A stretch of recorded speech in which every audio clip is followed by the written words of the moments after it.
Everyone, welcome back to GK today. मेरा नाम है नुज़रत सना और इस वीडियो में हम कवर करेंगे current affairs. But before that, if you are looking for the English version of this particular video, you can refer to our new channel GK today 2.0।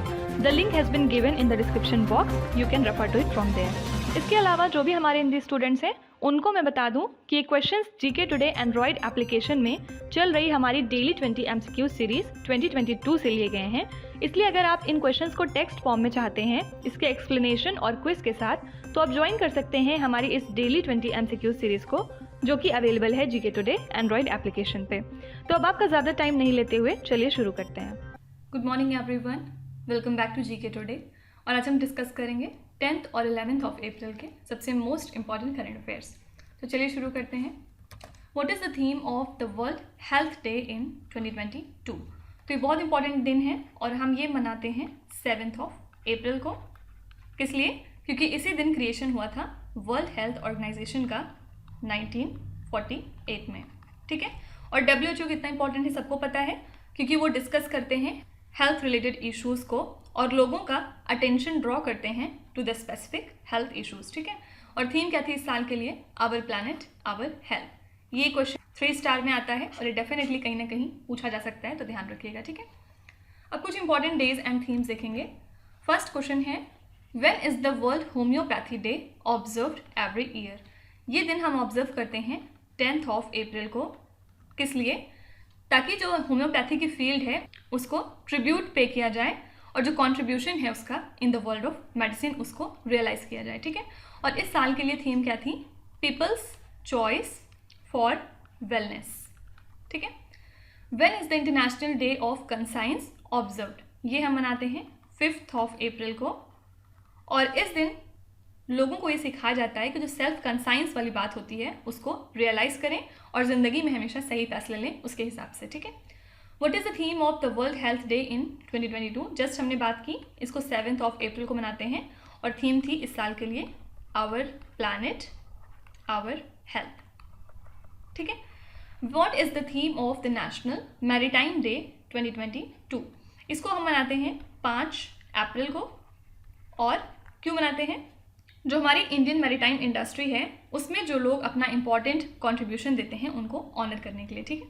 और इस साल के लिए थीम थी sustainable shipping beyond covid. Okay. When is the international day for mind awareness observed annually? ये observe करते हैं हम 4th ऑफ अप्रैल को। What is the theme of the world autism awareness day 2022? तो सबसे पहले ये दिन कब मनाते हैं? 2nd ऑफ अप्रैल को। और इस साल के लिए थीम थी inclusion in the work place. ठीक है। आपको कमेंट से बताना है कि नेशनल साइंस डे हम कब मनाते हैं और 2022 के लिए थीम क्या थी। Next question, which institution released the braving the storms east Asia and the Pacific economic update report? तो ये रिपोर्ट हाल ही में रिलीज की है वर्ल्ड बैंक ने और इस रिपोर्ट के हिसाब से इन्होंने 3 रिस्क का जिक्र किया कि रीजन में हो सकते हैं। पहला था जो फाइनेंशियल टाइटनिंग है यूएसए की। सेकेंड था जो स्ट्रक्चरल स्लोडाउन है चाइना का। और थर्ड बहुत ऑब्वियस जो वॉर चल रही है यूक्रेन में। ठीक है। तो अप्रैल 2022 की रिपोर्ट में इन्होंने इस चीज़ पे फोकस किया कि किस तरह से हम क्या मेजर्स ले सकते हैं इन रिस्क को अवॉइड करने के लिए, साथ ही साथ किस तरह हम बदलाव ला सकते हैं। ठीक है। तो याद रखिएगा ये रिपोर्ट किसकी है? वर्ल्ड बैंक की। अब कुछ इंपॉर्टेंट रिपोर्ट देखेंगे नेक्स्ट स्लाइड में।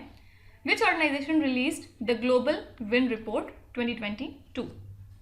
तो global wind energy council release करता है ग्लोबल विंड रिपोर्ट को और इस रिपोर्ट में इन्होंने ये बताया कि 93.6 गीगावाट की कैपेसिटी तक इंस्टॉल किया गया लास्ट ईयर और 2020 में हमने किया था 95.3 गीगावाट, तो थोड़ा सा कम था 2021 में। और इस रिपोर्ट के हिसाब से इन्होंने ये भी कहा कि जो 2 सबसे बड़ी विंड पावर मार्केट हैं वो कौन सी हैं? चाइना और यूएस। ठीक है। साथ ही इन्होंने ये भी बताया कि जो ग्लोबल विंड एनर्जी कैपेसिटी है उसको बहुत ज़्यादा इंक्रीज करने की ज़रूरत है। राइट। तो ये सब तो मैंने साइड में ऐसे ही बता दिया है। सिंपली आपसे पूछा जाएगा अगर कुछ इस क्वेश्चन से, तो सिर्फ ये पूछा जाएगा कि ये रिपोर्ट किसने रिलीज़ की है। याद रखिएगा global wind energy council. As per a recent report, which country has the lowest rate of insurance penetration across Asia. तो सबसे कम इंश्योरेंस पेनिट्रेशन रेट कौन सी कंट्री में देखा गया? आंसर है इंडिया में। ठीक है, एक्चुअली ये रिपोर्ट थी, एक एनवायरमेंटल प्लेटफॉर्म है क्लाइमेट ट्रेंड्स इनकी। ओके, और इसमें उन्होंने ये बताया कि जो इंडिया की इंश्योरेंस कंपनीज हैं वो वर्स्ट परफॉर्मर्स हैं अपने डिस्क्लोजर्स की क्वालिटी के हिसाब से। ठीक है, और जब साइक्लोन अम्फान आया था मई 2021 में, उस टाइम इन्होंने जितना भी इंश्योरेंस क्लेम किया था उसका 3/4 अमाउंट भी पे नहीं किया था। ठीक है, तो यही सब रीज़न है, इसकी वजह से इंडिया की इंश्योरेंस कंपनीज उतनी अच्छी परफॉर्म नहीं कर पा रही हैं। Which country saw a rise in illegal online trade of wildlife as per recent report by the World Wildlife Fund. तो इस रिपोर्ट के हिसाब से म्यांमार में जो ऑनलाइन ट्रेड हो रहा है वाइल्ड लाइफ का इलीगल तरीके से, वो बढ़ता ही जा रहा है। विच institution releases the state of world population report? इसको रिलीज किया था United Nations fund for population activities ने, और इसमें इन्होंने 2 चीज़ों पे फोकस किया था पॉपुलेशन के बेसिस पे कि क्यों पॉपुलेशन हमारी बढ़ती जा रही है। फर्स्ट रीज़न इन्होंने ये दिया कि जो यंग पीपल हैं उनके अंदर अवेयरनेस नहीं है बिल्कुल भी regarding safe and modern methods of contraception, और सेकेंड रीज़न ये था कि बहुत ज़्यादा अपराइज हो रहे हैं अनइंटेंडेड प्रेगनेंसी के केसेस, मतलब प्रेग्नेंट नहीं होना चाहते हैं, अभी फैमिली प्लानिंग नहीं की है लेकिन उसके बावजूद हो जा रहे हैं। ठीक है, तो ये रीज़न पाया गया पॉपुलेशन बढ़ने का। Which Indian city has been ranked second most noise polluted city globally as per the United Nations Environment Programme annual frontier report 2022। तो इनके इस रिपोर्ट के हिसाब से जो दूसरे नंबर पे सबसे ज़्यादा नॉइज पोल्यूटेड सिटी है पूरे वर्ल्ड में वो है मुरादाबाद, उत्तर प्रदेश से। ठीक है, फर्स्ट नंबर पे कौन सी थी? ढाका, बांग्लादेश से, सेकंड पे मुरादाबाद हो गई, और थर्ड पे थी इस्लामाबाद जो कि पाकिस्तान से है। ये टॉप 3 सबसे ज़्यादा नॉइज पोल्यूटेड सिटीज़ हैं। ठीक है, हेडक्वार्टर्स कहाँ है यूएनईपी का? नायरोबी इन कीनिया। ठीक है, What is the India's global ranking in terms of billionaire population according to the Knight Frank's The Wealth Report 2022? तो इस रिपोर्ट के हिसाब से बिलियनायर पॉपुलेशन के मामले में हम 3rd नंबर पे आते हैं। फर्स्ट है यूएसए और सेकंड है चाइना। ठीक है, और अगर इंडिया के अंदर बात करें तो याद रखिएगा सबसे ज़्यादा बिलियनायर्स कौन सी सिटी में है? बेंगलुरु में, सेकंड है दिल्ली और थर्ड है Mumbai. Okay, Next question. The One Health framework has been launched as a pilot project in which state? तो Department of Animal Husbandry and Dairying ने लॉन्च किया है पायलट प्रोजेक्ट, कहाँ पे? स्टेट ऑफ उत्तराखंड में, ताकि वन हेल्थ फ्रेमवर्क को implement किया जाए by one health support unit. ठीक है, ऑब्जेक्टिव क्या है? जो वन हेल्थ रोड मैप है उसको डेवलप करना नेशनल लेवल पे, और ये बेस्ड होगा on the learnings of pilot project implementation. मतलब यहाँ पे जो टेस्ट किया जाएगा उससे जो भी रिजल्ट आएंगे उस बेसिस पे इसको नेशनल लेवल पे फिर इम्प्लीमेंट किया जाएगा। ठीक है, साथ ही inter ministerial one health committee under the chairmanship of principal scientific adviser to the government of India establish किया गया है, जो कि लीड करेंगे implementation of one health support unit को। ठीक है, तो सिंपली याद रखिएगा ये पायलट प्रोजेक्ट कहाँ पे इम्प्लीमेंट किया गया है? उत्तराखंड में। अब कुछ इंपॉर्टेंट स्टेट देखेंगे जो न्यूज़ में बने हुए थे। As per the recent study of CEEW, which state had the highest number of forest fire incidences in the last 2 decades? तो इनकी रिपोर्ट के हिसाब से लास्ट 2 decades में सबसे ज़्यादा फॉरेस्ट फायर कौन से स्टेट में देखे गए? आंसर है Mizoram. Which is the first state और union territory to include e-cycle in its electric vehicle policy? तो हम देख रहे हैं कि न्यू दिल्ली बहुत ज़्यादा काम कर रहा है अपने इलेक्ट्रिक व्हीकल सेक्टर में, तो आंसर हो जाएगा New Delhi. Mission school of excellence project is implemented by which Indian state? ये प्रोजेक्ट इम्प्लीमेंट किया जाएगा गुजरात स्टेट में। Which of the following states और union territories government has started a programme Mana Basti Mana Badi to strengthen the government school? तो ये programme कहाँ implement किया गया है? तेलंगाना में, ताकि वहाँ पे जो गवर्नमेंट स्कूल्स हैं उनको और ज़्यादा इम्प्रूव किया जाए। स्कूल चलो अभियान is an initiative of which Indian state? ये इनिशिएटिव है उत्तर प्रदेश का। As per the latest data of the centre for monitoring Indian economy, which state has the lowest unemployment rate in the country? तो सबसे कम unemployment rate पाया गया छत्तीसगढ़ में। Which state government formed a panel to frame the state education policy. तो अब नई state education policy बनाया जाएगा तमिलनाडु स्टेट में, ठीक है। Next question, international monetary fund has loaded which Indian scheme for preventing extreme poverty. तो हाल ही में IMF ने अपनी एक रिसेंट रिपोर्ट के अंदर में अप्रिशिएट किया है प्रधानमंत्री गरीब कल्याण योजना को, ठीक है। और इसमें इन्होंने हाईलाइट किया कि इस प्रोग्राम के तहत गरीबों को इंश्योरेंस प्रोवाइड किया गया और इसी के साथ एक जो एक्सट्रीम पॉवर्टी का केस था उससे उनको निकाला गया है। और अगर उन्हें फूड सब्सिडी नहीं प्रोवाइड की जाती तो एक्सट्रीम पॉवर्टी इस कोविड-19 पैंडेमिक में इंक्रीज कर जाती इंडिया में बाय 1.05%। ओके, तो पूछा जा सकता है कि IMF ने कौन सी इंडियन स्कीम को हाल ही में बहुत ज़्यादा प्रेस किया है, क्योंकि उस स्कीम में इन्होंने बहुत सारे गरीबों को बाहर निकाला है एक्सट्रीम पॉवर्टी से। आंसर है प्रधानमंत्री गरीब कल्याण योजना। अब कुछ इंपॉर्टेंट स्कीम देखेंगे। Cabinet committee on economic affairs approved the distribution of fortified rice across government scheme by which year. तो CCEA ने हाल ही में अप्रूव किया है कि जो फोर्टिफाइड राइस का डिस्ट्रीब्यूशन है वेरियस गवर्नमेंट स्कीम्स के अंदर में, उसको अब कंटिन्यू किया जाएगा till 2024। Which union ministry overseas the stand up India scheme. ये किसके अंदर में आती है? मिनिस्ट्री ऑफ फिनेंस, ठीक है। Which ministry launch the international उड़ान स्कीम। उड़ान का फुल फॉर्म क्या होता है? उड़े देश का आम नागरिक। तो बहुत ऑब्वियस आंसर है, कौन काम करेगा इसके अंदर में? Ministry of civil aviation. What is the interest rate of the Sukanya Samriddhi Yojana scheme as of March 2022। तो इंटरेस्ट रेट फिर से फिक्स किया गया है 7.6% पे, और ये योजना पार्ट है बेटी बचाओ बेटी पढ़ाओ इनिशिएटिव का। इसके अंदर में कोई भी पेरेंट्स 2 अकाउंट्स ओपन कर सकते हैं अपनी डॉटर्स के लिए, ठीक है। देश के mentor is a new scheme announced by which Indian state और यूनियन टेरिटरी। आंसर हो जाएगा न्यू दिल्ली। ये एक तरह की कैरियर काउंसलिंग स्कीम है न्यू दिल्ली की। इसके अंदर में जो स्टूडेंट्स हैं, अगर वो अपने कैरियर के लिए सजेशन चाहते हैं या एडवाइस चाहते हैं तो वो उनको एक मेंटोर प्रोवाइड किया जाएगा जो कि उनकी हेल्प करेंगे, ठीक है। इसमें टाइम टू टाइम बहुत से चेंजेस भी किए हैं न्यू दिल्ली गवर्नमेंट ने। फॉर एग्जाम्पल, बीच में उन्होंने कहा था कि जो भी बात होगी उनकी फ़ोन के थ्रू उसको रिकॉर्ड किया जाएगा ताकि किसी भी तरह की गलत चीज़ें ना प्रमोट हों, ठीक है। Which country has recently abolished it's controversial golden passport scheme. तो हाल ही में हमने देखा था कि यूरोपियन कमीशन ने बार बार कहा था बल्गेरिया कंट्री को कि वो इस अपनी स्कीम को एबॉलिश करें। क्यों? क्योंकि इसकी वजह से बहुत ज़्यादा करप्शन फैल रहा था और मनी लॉन्ड्रिंग के केसेस देखे जा रहे थे, ठीक है। तो हाल ही में बल्गेरिया ने फिर एबॉलिश कर दिया है अपनी गोल्डन पासपोर्ट स्कीम को। Next question, space launch system is a flagship rocket of which country. तो यूएस की स्पेस एजेंसी नासा ने हाल ही में टेस्ट किया है अपना giant flagship space launch system rocket को, ठीक है। इसको हम वेट ड्रेस रिहर्सल के नाम से भी जानते हैं, क्योंकि इसमें लिक्विड हाइड्रोजन और लिक्विड ऑक्सीजन को लोड किया जाएगा रॉकेट के अंदर, और ये 322 फुट का रॉकेट है। और जब ये ऑपरेशनल हो जाएगा तो ये मोस्ट पावरफुल हो जाएगा पूरी स्पेस हिस्ट्री के अंदर, ठीक है। तो सिंपली याद रखिएगा ये सिस्टम किसका है? नासा का। अब कुछ स्पेस रिलेटेड करंट अफेयर्स देखेंगे। Which space agency has recently launched a rocket carrying 48 Starlink internet satellite and 2 black sky satellite. तो ये लॉन्च किया था हाल ही में स्पेस एक्स ने। धवन-1, India's first privately developed fully cryogenic rocket engine was developed by which company? सबसे पहले तो यही पूछा जा सकता है कि इंडिया का पहला privately developed fully cryogenic rocket engine का नाम क्या है? याद रखिएगा धवन फर्स्ट, और इसको क्रिएट किया था स्काई रूट एरोस्पेस ने।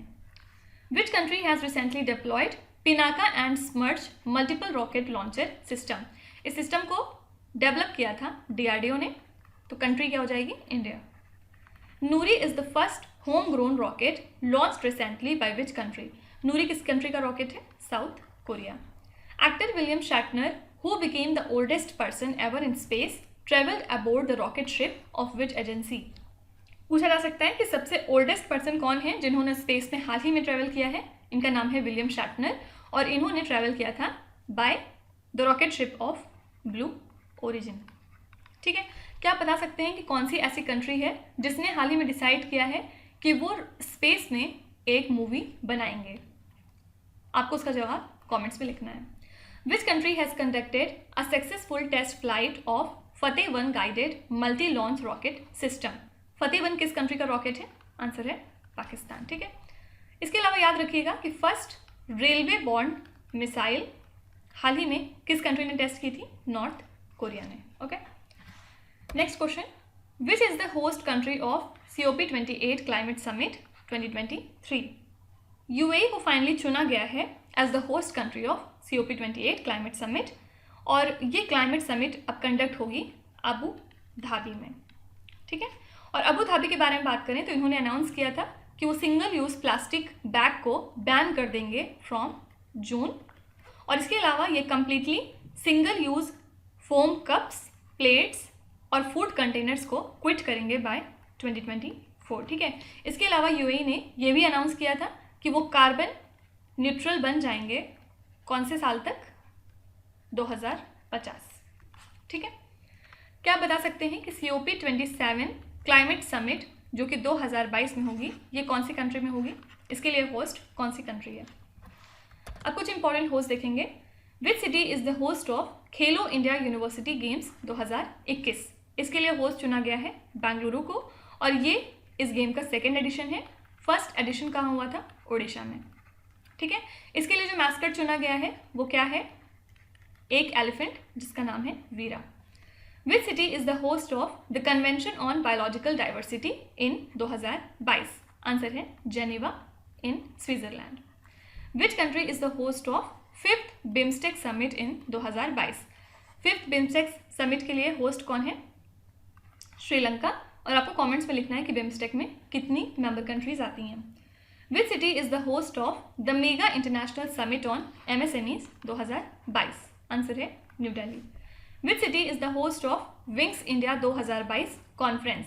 विंग्स इंडिया हाल ही में होस्ट किया हैदराबाद ने। Which city is the host of international geological congress session of 2022? इसके लिए होस्ट है न्यू दिल्ली, ठीक है। Next question, which Indian public sector bank launched its digital transformation project called संभव? तो यूनियन बैंक ऑफ इंडिया ने हाल ही में एक सुपर एप्लीकेशन अपना लॉन्च किया है जिसका नाम है यूनियन नेक्स्ट, ठीक है। और साथ ही एक डिजिटल ट्रांसफॉर्मेशन प्रोजेक्ट लॉन्च किया, इसका नाम था संभव। और इस प्रोजेक्ट को लॉन्च किया गया है with an investment outlay of around 1000 crore rupees for the financial year 2022 से 23, ठीक है। और ये जो सुपर एप्लीकेशन है ये कंबाइन करेगा बहुत सारी सर्विसेज को यूनियन बैंक ऑफ इंडिया की। For example payment, online shopping, bill payment, recharges, investment, loan and fund transfer, ठीक है। तो अब ये सारी चीज़ें एक सिंगल प्लेटफॉर्म पे अवेलेबल रहेंगी, फाइन। अब कुछ important bank related current affairs देखेंगे। What is the expansion of the SDF introduced by the Reserve Bank of India? सबसे पहले SDF है क्या? ये एक टूल होता है RBI का जिसके थ्रू ये इन्फ्लेशन को कंट्रोल करते हैं और जो एक्सेस लिक्विडिटी है इकोनॉमी में उसको एब्जॉर्ब करते हैं, ठीक है। और इसका फुल फॉर्म क्या है? Standing deposit facility, okay. Which is the largest private sector bank of India by assets as of 2022? तो लार्जेस्ट प्राइवेट सेक्टर बैंक है इंडिया का HDFC बैंक, और याद रखिएगा इसको हाल ही में बेस्ट प्राइवेट बैंक का अवार्ड दिया गया था। कहाँ पे? ग्लोबल बैंकिंग अवार्ड्स 2021 में, ठीक है।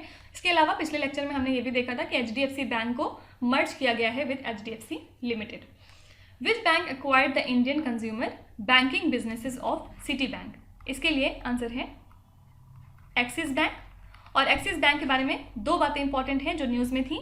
सबसे पहले इसको डिक्लेयर किया गया था Asian bank of the year, कहाँ पे?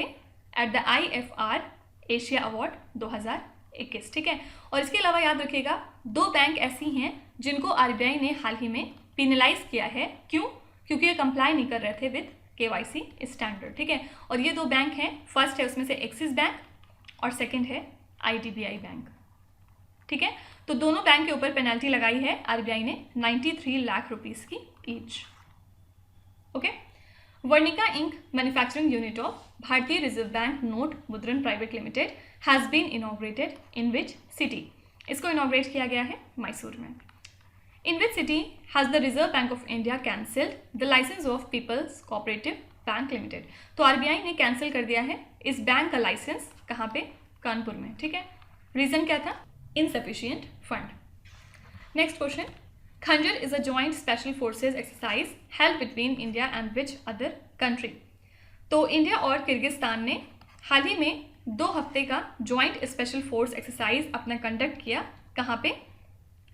बैकलो इन हिमाचल प्रदेश। ठीक है, इसमें इन्होंने बहुत सारी एक्टिविटीज़ की, for example combat shooting, sniping survival in mountain, hostage rescue drills और अनआर्म्ड कॉम्बैट। ओके, तो 2 चीज़ें एक्सरसाइज से इंपॉर्टेंट होती हैं। सबसे पहले वो पर्टिकुलर एक्सरसाइज कौन सी 2 कंट्रीज़ के बीच में है, तो आंसर है इंडिया और किर्गिस्तान, और कहाँ पे कंडक्ट हुई इस साल? बकलो इन हिमाचल प्रदेश। ठीक है, अब कुछ इंपॉर्टेंट एक्सरसाइज देखते हैं। Suraksha Kavach 2 is a joint security exercise organised by Indian army and which other state. तो ये एक्सरसाइज कंडक्ट करती है Indian army state of Maharashtra के साथ में मिलकर। The military exercise of North Atlantic Treaty Organisation named as cold response 22 has commenced in which country. ये commence हुई है हाल ही में नॉर्वे कंट्री में। Lamitiye 2022 is the joint military exercise between India and which country. तो ये exercise है इंडिया और सेशल्स के बीच की। SLINEX is a bilateral maritime exercise between India and which other country. तो एक्रोनिम से ही पता चल रहा है, श्रीलंका प्लस इंडिया, आंसर हो जाएगा Sri Lanka. Which Indian armed forces host the countries largest multilateral exercise called Milan, answer हो जाएगा Indian navy. Which is the venue of the multi nation air exercise called cobra warrior 22। इसके लिए venue था UK. The eastern bridge 6 exercise is conducted at which Indian city. इसको conduct किया गया जोधपुर में, और जोधपुर कहाँ है? राजस्थान स्टेट में। ठीक है, next question, project Kuiper is a proposed project of which multinational technology company.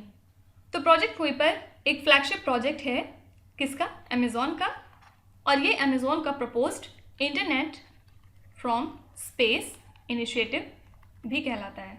ठीक है, इसके अंदर में अमेजॉन ने अनाउंस किया है कि उन्होंने न्यू लॉन्चेस बुक कर लिए हैं on 3 different rockets to gets its satellite into orbit.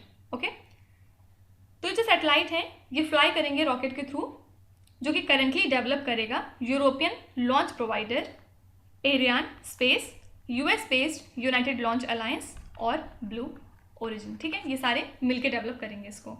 तो सिंपली याद रखिएगा प्रोजेक्ट क्विपर किसका है? अमेजॉन का। अब कुछ इंपॉर्टेंट कंपनीज देखेंगे जो हाल फिलहाल न्यूज़ में थी। Which company has handed over the first set of Gaganyaan hardware to the Indian Space and Research Organization?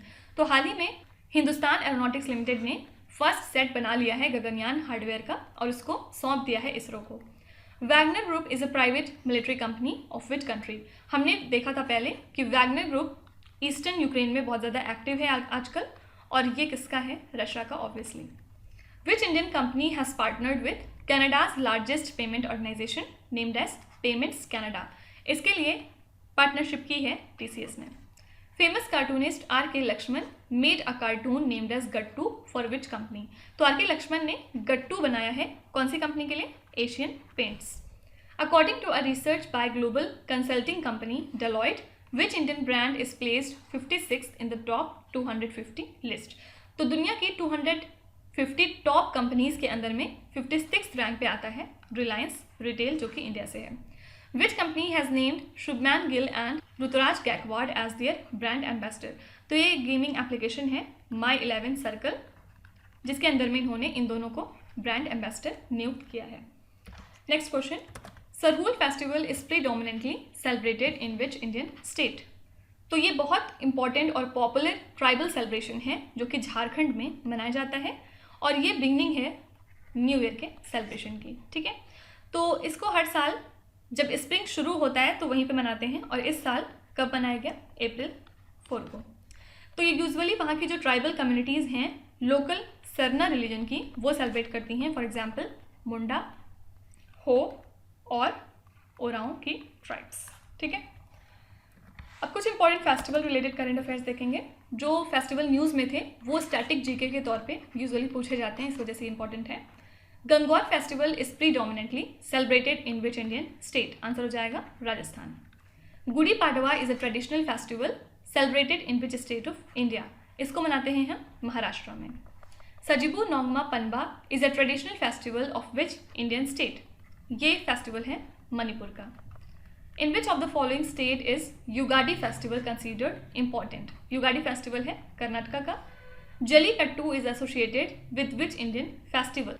Jallikattu related है पोंगल से, और पोंगल कौन से स्टेट का फेस्टिवल है? Tamil Nadu. Bumchu is a unique cultural festival celebrated in which Indian state? Answer हो जाएगा Sikkim. In which of the following state is the festival of Hareli celebrated? Hareli related है छत्तीसगढ़ से.